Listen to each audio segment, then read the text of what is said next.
This is a walkthrough video of the Containerized Model 800 stainless steel dry polymer system. The serial number on this job is 10380.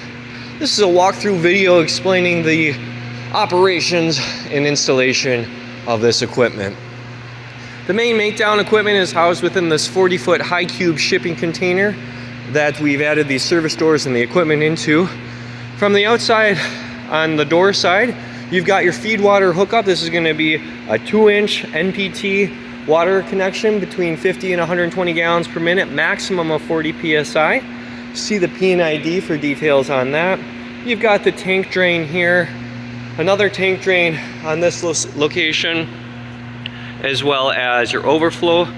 Second service door provides access to the transfer pumps. We'll see that inside. I think this is going to be the main door because it provides access right to the HMI as well as the stairs for the system. When you walk in here, you see the Flexicon conveyor screw tube. I am 6 feet tall and my head hits right at this location, this point here. If we look at that, you can see that it's going to be very easy to avoid that. We did put the safety tape up to alert any operators of this constraint. If we take a look inside, we see spray foam, insulation, LED lighting. We've got our main power board, our Flexicon, our dry polymer system, and then in the back we'll have our transfer pumps. The Flexicon allows operators to load bags at grade here.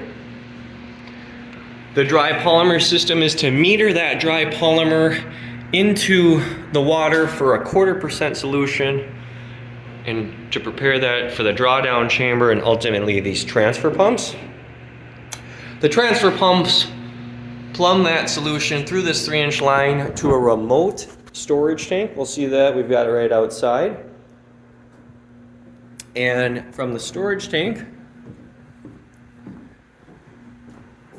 we've got the dosing pumps, and those will provide polymer flocculant to the clarifiers.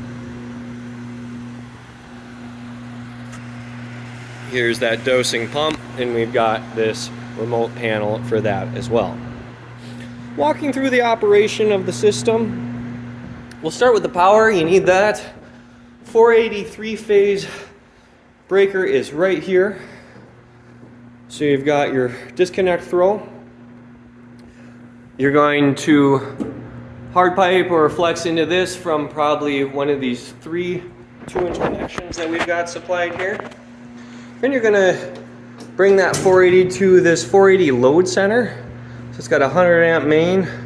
We've got 25 amps going to the polymer system, 20 amps to the heater for the container, and 40 amps for the transformer. The transformer takes that 480 and brings it down to 120. This is our 120 load center. So you've got 100 amp main, 20 amp on the air conditioner, service outlets, interior lights, and exterior lights. There are 2 lights for the interior lights. It's a 3-way switch, so you can turn it on at either door, and the exterior lights are controlled right here. We'll take a look at the controls here. We're going to put everything in all auto. Right away we're going to start making a batch here. We'll close out this alarm. We'll navigate to that polymer pump high flow. We do have an open pipe condition here, so I don't think we're at the 5 gallons per minute shown. So we'll go ahead and acknowledge and clear that alarm. Perfect. Your overall screen is going to show everything that's going on. Currently we've got the prop mixer on and the transfer pump.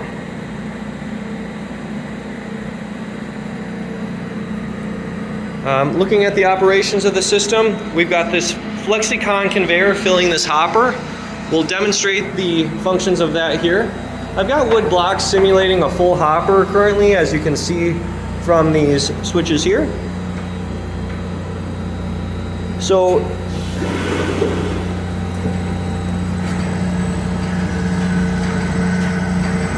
Coincidentally, we're also starting a batch that was triggered by the drawdown chamber.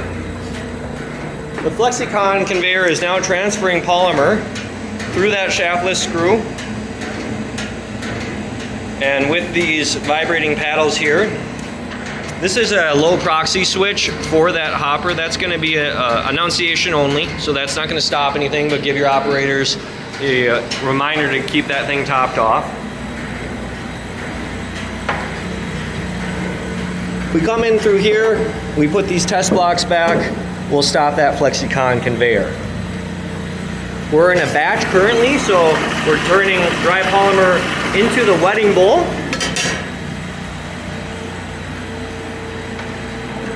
Flow is coming in through this 2-inch line that we plumbed through the wall outside.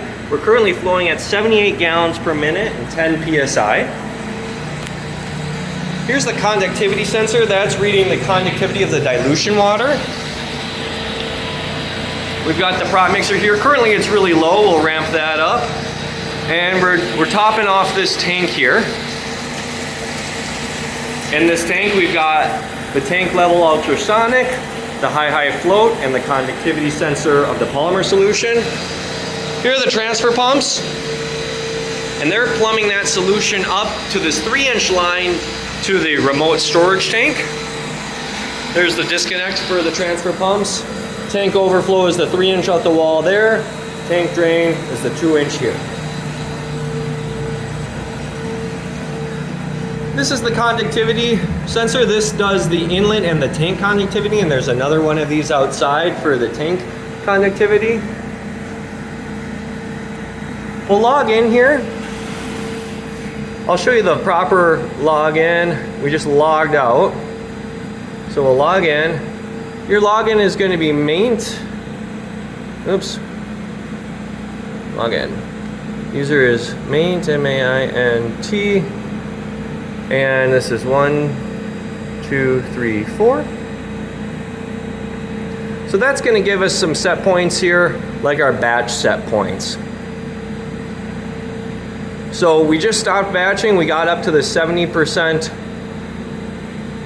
stop point in the drawdown chamber. So there's our tank level. Here's different alarms here. This is a timeout. If we're not rising, we'll time out after 5 minutes. Various flow alarm set points here as well. This is a funnel rinse. This keeps the water running for 4 seconds after the batch is complete. This turns on and off the flow, and this is the main solenoid valve to let water into the system here. So we're basically letting water into the system to keep that drawdown chamber between these points. And the readout is here, and we're currently making another batch. The screw feeder is the next thing to look at. That's in auto with feedback from the flow meter to hold the 0.25% solution. So currently we're running at 25 hertz. If we were to change the flow on this system, which I can do by this, we just drop that down, and now we've dropped to 18 hertz. So the screw feeder is going to run at varying speeds to hold the percent concentration. Of course, I overflowed this, which is operator error, but that's why we've got the weep hole. So when you do make adjustments to the header, we do want to regulate the wetting bowl flow, which is done here, and these valves to these venturis up here.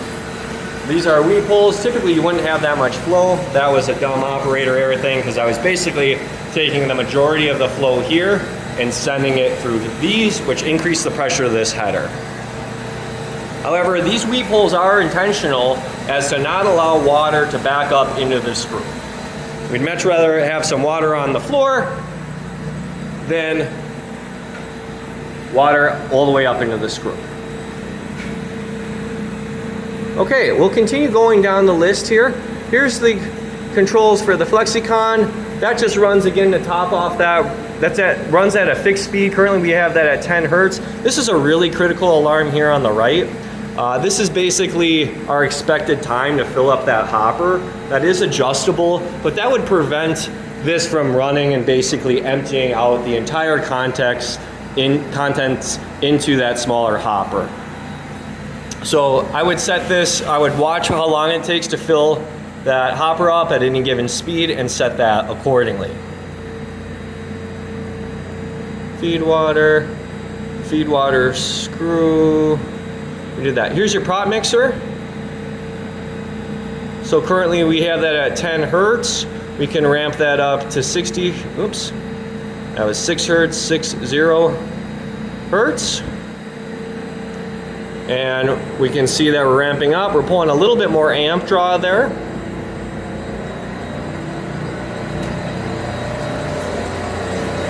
But now we're really spinning with the prop mixer.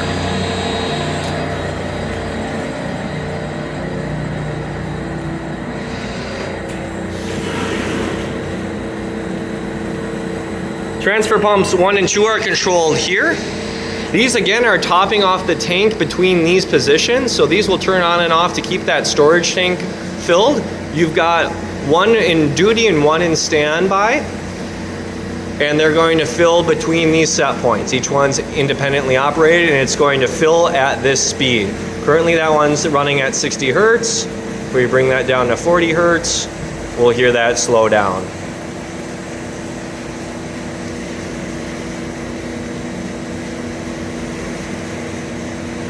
That's all the controls for the components that are inside the container.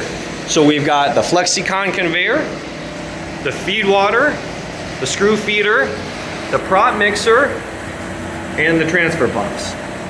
The transfer pumps pump solution out to the remote storage tank, which we have set up outside here.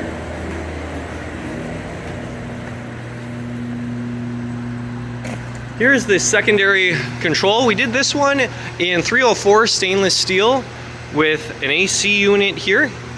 Here's the conductivity for the third conductivity sensor. Here's the storage tank. So we've got an ultrasonic at the top there for the level, as well as a high float to prevent overflow conditions. Here's the header. The header is in a loop configuration. So this valve feeds the far side of the header. That valve feeds the front side of the header, and they're both connected. So you can have a loop scenario, making sure that these polymer pumps are always able to provide suction regardless of how many or which ones are running. Each pump has its own supply valve shut off down here. Quick connects on the pump body for service.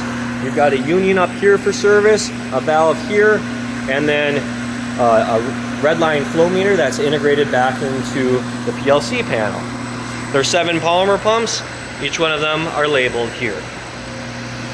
That corresponds to the 3-phase disconnect. Again, same style inside. You've got a lockout tag out here. So if you need to run maintenance on this, you would do a maintenance disable.